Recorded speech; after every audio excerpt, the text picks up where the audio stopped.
ಪಿತೂರಿ ಮಾಡಿ ಎಚ್.ಡಿ. ರೇವಣ್ಣ ಅವರನ್ನ ಬಂಧಿಸಿದ್ದಾರೆ. ಈ ಪ್ರಕರಣದಲ್ಲಿ ಇಂತಹ ದ್ವೇಷದ ರಾಜಕಾರಣವನ್ನ ನಾನು ಎಲ್ಲೂ ಕೂಡ ನೋಡಿಲ್ಲ. ರಾಜಕಾರಣದಲ್ಲಿ ದ್ವೇಷ ಇರುತ್ತೆ, ವೈರತ್ವ ಇರುತ್ತೆ, ಹಾಗಂತ ಹೇಳಿ ಈ ರೀತಿ ಪಿತೂರಿ ಮಾಡಿ ಎಚ್.ಡಿ. ರೇವಣ್ಣರನ್ನ ಬಂಧಿಸಿರೋದು ಇಂಥದ್ದೊಂದು ರಾಜಕಾರಣ ನಾನು ಇದುವರೆಗೂ ನೋಡಿಲ್ಲ ಅಂತ ಪ್ರತಿಭಟನೆ ವೇಳೆ ಸರ್ಕಾರದ ವಿರುದ್ಧ ಶಾಸಕ ಎ ಮಂಜು ಗರಂ ಆಗಿದ್ದಾರೆ. ಒಂದು ಕುಟುಂಬದ ವಿರುದ್ಧ ಯಾರು ಈ ರೀತಿ ಮಾಡಬಾರ್ದು, ಯಾರು ಇದನ್ನೆಲ್ಲ ಮಾಡಿಸಿದಾರೋ ಅವ್ರ ಹೆಸರು ಹೊರಗೆ ಬರುತ್ತೆ. ಈ ಪ್ರಕರಣವನ್ನ ಸಿಬಿಐಗೆ ವಹಿಸಬೇಕು ಅಂತ ಸರ್ಕಾರಕ್ಕೆ ಶಾಸಕ ಎ ಮಂಜು ಆಗ್ರಹಿಸಿದ್ದಾರೆ. ಹನ್ನೊಂದು ಗಂಟೆಯಲ್ಲಿ ಕರೆ ಮಾಡಿದ್ದಕ್ಕೆ ಕಾರ್ಯಕರ್ತ ಪ್ರಮುಖರು ಇವತ್ತು ಪ್ರಾಮಾಣಿಕವಾಗಿ ನೀವು ಮುಖಂಡರುಗಳು ಇವತ್ತು ಬಂದಿದ್ದೀರಿ. ಇವತ್ತು ಸಾಂಕೇತಿಕವಾಗಿ ಮಾಡ್ತಕ್ಕಂಥ ಇದು ಒಂದು ಸಭೆ. ಬಹುಶಃ ಈಗೆಲ್ಲ ನೀವು ದಿನನಿತ್ಯ ಏನ್ ನಡೀತಾ ಇದೆ ಅಂತಕ್ಕಂಥದ್ದನ್ನ ನೀವೆಲ್ಲ ನೋಡ್ತಾ ಇದ್ದೀರಿ. ಈಗಾಗಲೇ ಕಾನೂನು SIT ಕೂಡ ತನಿಖೆಗೆ ಪ್ರಾರಂಭ ಮಾಡಿದ್ದಾರೆ.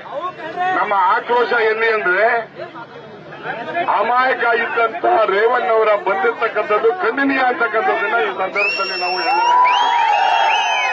ಯಾಕಂದ್ರೆ ಆ ಕೇಸ್ಗೂ ಅವ್ರಿಗೂ ಸಂಬಂಧನೇ ಇರ್ತಕ್ಕಂಥ ಒಬ್ಬ ನಮ್ಮ ಪಕ್ಷದ ಮುಖಂಡರು, ಶಾಸಕರು, ಮಾಜಿ ಮಂತ್ರಿಗಳಿಂದ ಬಂದಿರತಕ್ಕಂಥದ್ದು ಇದು ರಾಜಕೀಯ ಪ್ರೇರಿತ ಪಿತೂರಿ ಅಂತಕ್ಕಂಥದ್ದನ್ನ ನಾವೆಲ್ಲರೂ ತಿಳ್ಕೋಬೇಕು. ಬಹುಶಃ ಇವತ್ತು ಕಾಲ ಬರ್ತದೆ, ಯಾರು ಧೃತಿಗಡೋದು ಬೇಕಾಗಿಲ್ಲ. ಮುಂದಿನ ದಿನಗಳು ಒಳ್ಳೆ ದಿನ ಬರ್ತದೆ. ಇದು ಸಾಂಕೇತಿಕವಾಗಿ ನಾವು ಒಂದು ಕಾಶನ್ ಆಗಿ ಇವತ್ತು ಎರಡು ಮುಖಂಡರುಗಳು ಬಂದಿದ್ದೀರಿ. ದಯಮಾಡಿ ಆ ಭಾಗದಲ್ಲಿ ಇರ್ತಕ್ಕಂಥ ಸುಪ್ರೀತ್ ಸಕಲೇಶ್ವರ ಸುಪ್ರೀತ್ ಅವರ ಕಡೆ ಈ ಕಡೆ ಬನ್ನಿ. ಎಲ್ಲ ದಯಮಾಡಿ ಅಲ್ಲಿ ವಾದ ಬೇಡ ದಯಮಾಡಿ. ಸುಮ್ಮನೆ ಇವತ್ತು ಈ ಘಟನೆಗಳು ಏನೇನಾಗಿದೆ, ಈ ಘಟನೆಗಳಿಂದ ಯಾರ್ಯಾರಿದ್ದಾರೆ ಯಾರು ಕಣ್ಮುಚ್ಕೊಂಡು ಕೂತಿಲ್ಲ. ಎಲ್ಲ ಟಿವಿಗಳು, ಮೊಬೈಲಲ್ಲಿ ಆಡಿಯೋಗಳು, ಯಾರ್ಯಾರು ಮಾಡಿದ್ದಾರೆ, ಯಾರ್ಯಾರು ಮಾತಾಡ್ತಿದ್ದಾರೆ ಅಂತಕ್ಕಂಥದ್ದು ದೇಶಕ್ಕೆ ಗೊತ್ತಾಗಿದೆ, ಜಗತ್ತಾಗಿದೆ. ಅದರಿಂದ ನಮ್ಮ ಅನಿಸಿಕೆ ಮತ್ತು ಹೋರಾಟ ಏನು ಅಂದ್ರೆ ನಿಜವಾಗಿ ಇದಕ್ಕೆ ಹೊರಗಡೆ ತಂದಂತ ಯಾರ್ಯಾರು ಮುಖಂಡರುಗಳಿದ್ದಾರೆ, ಕಾಂಗ್ರೆಸ್ ಪಕ್ಷದ ಮುಖಂಡರಿರ್ಬೋದು, ಪಿತೂರಿ ಮಾಡಿರ್ತಕ್ಕಂಥ ನಮ್ಮ ಪಕ್ಷ ಪಿತೂರಿ ಮಾಡಿರ್ತಕ್ಕಂಥ ವಿರೋಧಿಗಳು ಇರ್ಬೋದು, ಅವರನ್ನ ಕೂಡಲೇ ಬಂಧಿಸತಕ್ಕಂಥದ್ದನ್ನ ಮಾಡಬೇಕು. ಬಹುಶಃ ನಮಗೆ, ನಾನು ಒಬ್ಬ ಶಾಸಕರಾಗಿ ಹೇಳ್ತಿದ್ದೀನಿ, ಯಾವತ್ತೂ ಕೂಡ ಈ ರೀತಿಯಾದಂತಹ ದ್ವೇಷದ ರಾಜಕಾರಣವನ್ನ ನಾವೆಲ್ಲೂ ನೋಡಿರ್ಲಿಲ್ಲ.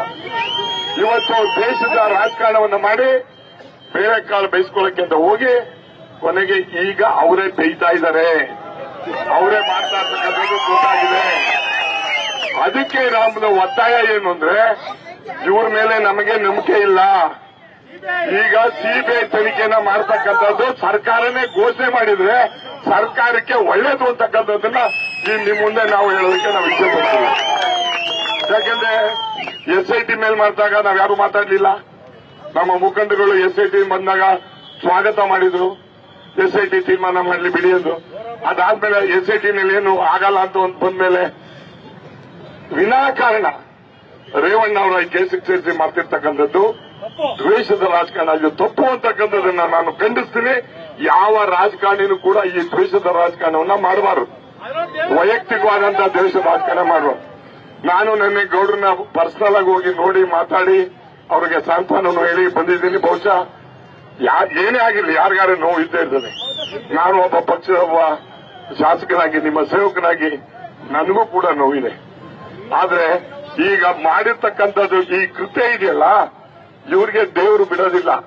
ಯಾರು ಏನಾದ್ರು ಅನ್ಕೋಬಹುದು, ಎಂಥದಾರ್ಬೋದು ಕಲಿಸ್ತದೆ. ಮುಂದಿನ ದಿನಗಳಲ್ಲಿ ಇವರು ಯಾರ್ಯಾರು ಏನೇನ್ ಮಾಡಿದ್ರು ಅಂತ ನಾವ್ ಹೇಳೋದಿಲ್ಲ, ಅವ್ರವರೇ ಹೇಳ್ಕೊತಾವ್ರ. ಈಗ ಅವ್ರವ್ರಿಗೆ ಬರ್ತದೀಗ ತಮ್ಮ ದೇವರಲ್ಲ, ಯಾರು ಮಾಡಿಸಿದ್ದಾರೆ, ಯಾರು ಮಾಡಿಸಿಲ್ಲ, ಯಾರು ಹಿಂದೆ ಇದ್ದಾರೆ, ಅದೆಲ್ಲ ಈಚೆ ಬರ್ತದೆ.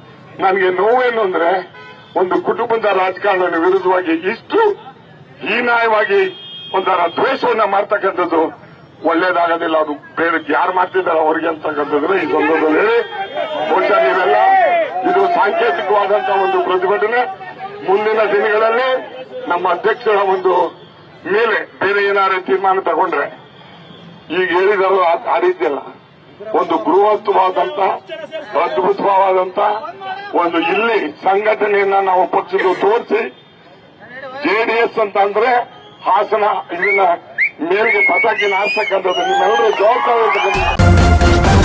ನ್ಯೂಸ್ ಫಸ್ಟ್ ನಿರ್ಭೀತಿಯಿಂದ ನಿಮ್ಮ ಪರವಾಗಿ.